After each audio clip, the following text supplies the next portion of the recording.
It must be confronted, and with all the capabilities and urgency that this continent can muster. I welcome this retreat's focus on rebooting Africa's peace architecture by establishing a panel of experts to propose modalities for strengthening the continent's current conflicts response and financing mechanisms. Only when Africa can decisively address the conflicts within our soil, including the ongoing grave developments in Eastern DRC and the Sudan, can it stand proud of its liberation. It is for this reason that we have agreed under the framework of the East African Community to convene an urgent extraordinary meeting and summit on the situation in Eastern DRC on Wednesday. I have consulted with heads of state from the East African Community and beyond, and we are all in agreement that now more than ever it is an existential issue, not just for the people of Eastern DRC, but for this region. The situation in Eastern DRC now demands our collective focus. And as the chair of the East African Community, I will be convening this meeting, as I have said. Once again, I underscore my appreciation and gratitude to the colleagues who attended this meeting, and it was in the spirit of unity, and it characterized all the discussions that we had, and I am very confident that going to Addis, we should be able to make the necessary decisions to move this process forward. Thank you very much. I will take maybe a question or two at most. Please introduce yourself, the media house you represent, and keep your question as short as possible. Thank you. Mr. President, my name is Emmanuel Tau from Citizen TV. Did you also discuss about Raila's candidature for AUC? And did the presidents who are here also support him? And how many countries so far are backing Raila Odinga's candidature? Thank you. That's a subject for another engagement. Thank you very much, Mr. President. My name is Ian Ofula. I'm the Africa Security Correspondent for the BBC. The first question is just a confirmation, and then the main question. First question, you said you're meeting on Wednesday for the East Africa Community emergency meeting on the DRC. Can you confirm that President Felix Tshisekedi and Paul Kagame have agreed to meet, and what are their sentiments at the moment? And then the UN, the US, Europe, and have of course put out reports saying that Rwandan forces have been at the forefront helping M23 in Goma. Does this complicate your way in finding a solution to the conflict? Yes, I have discussed the summit meeting for Wednesday both with President Paul Kagame and President Felix Tshisekedi, and both of them have confirmed their participation in the summit on Wednesday. As for the situation in DRC, it is already very complicated. So the presence of security people from wherever place doesn't add any more complication. It is already too complicated. This is a situation that has festered for 30, 40 years. We've had a UN peacekeeping mission there for the last 20 years. We've had forces from the East African Community in and out.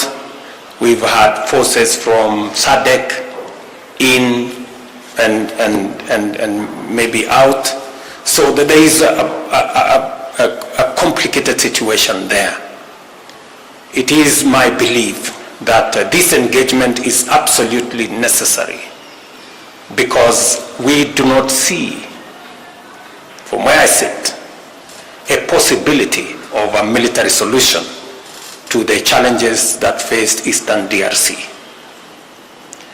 It was, it is, and I'm sure it will continue to be the case, that engagement, dialogue, consultations is the only viable way out of the situation in DRC.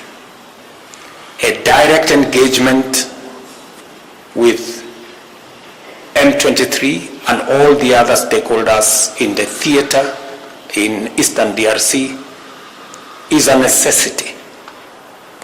And getting to understand the issues and possibly the root causes of why this conflict has persisted for many years is a place to start, but we will be willing to listen to all the actors in this space, and it is our hope that we will come out with a way forward that includes a facilitation and a mediation process that will bring the parties to this conflict on board and to see how to process the issues that inform this conflict in a manner that gets us to the solution. Thank you very much.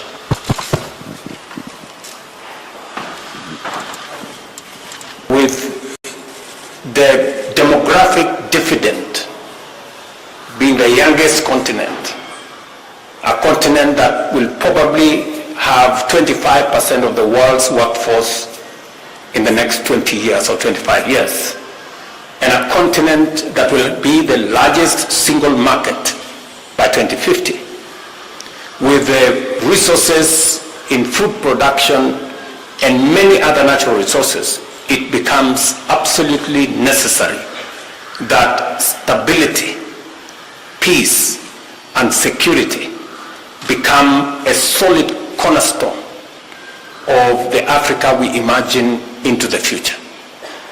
And therefore, it is absolutely necessary at this point in time for Africa Union to reimagine, rethink, reorganize our peace and security architecture.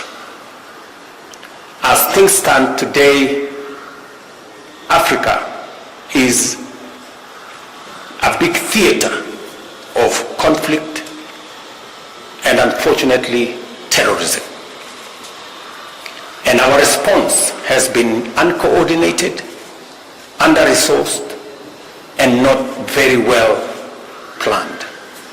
Therefore, we have recommended that a high-level panel interrogate our peace and security infrastructure, including the envoys across the continent, the infrastructure around the Africa Union Commission, the Peace and Security Fund, and also the effects of Resolution 2917 that now makes it possible for African-led peace efforts to be funded by the United Nations with a resolution of the United Nations Security Council. Because without and unless we deal with the conflicts in our continent, the threats and ravaging effects of terrorism in our continent, it will become almost impossible to undertake any meaningful investment or development or economic activity in our continent. And therefore, matters of peace and security are existential to us as a continent. It is also important that this retreat discussed the subject of financing for the Africa Union. We did undertake